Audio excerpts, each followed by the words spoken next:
masuk kepada masalah dalam penilaian prestasi. Jadi masalah dalam penilaian prestasi ada 6. Yang pertama adalah penilaian dibuat secara subjektif.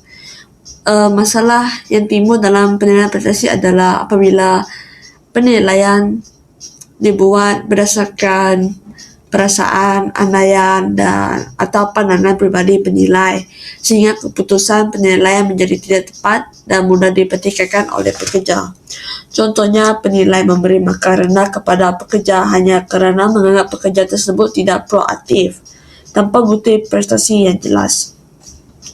Yang kedua, kesan halo, macam ya dipengaruhi satu faktor positif, dia positif, okay.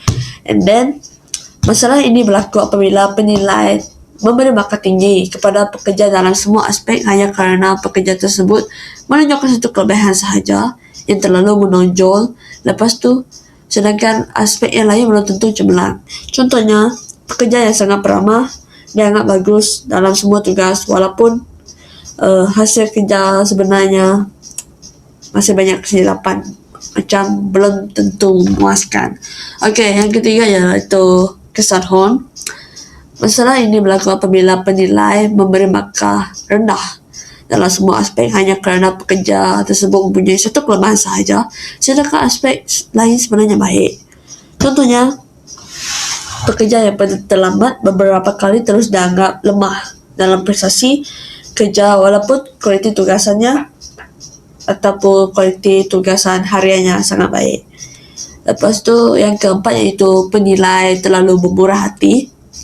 Masalah ini berlaku apabila penilai memberi markah terlalu tinggi kepada hampir semua pekerja, sehingga keputusan penilaian tidak menunjukkan prestasi sebenar dan suka membezakan antara pekerja cemerlang dengan pekerja lemah. Contohnya, semua pekerja diberikan markah cemerlang, walaupun ada pekerja yang masih belum mencapai sasaran kerja. Yang kelima iaitu penilai terlalu tegas.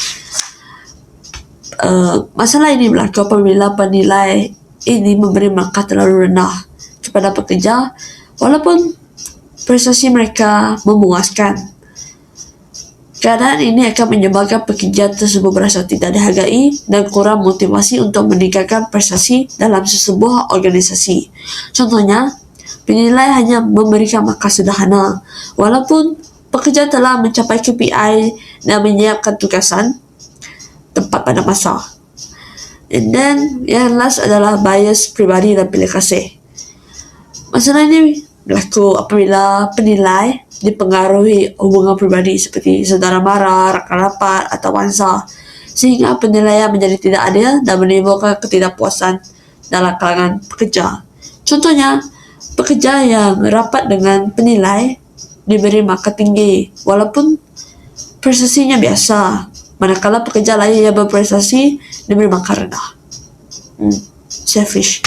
Okay, itu saja. Bye-bye, thank you.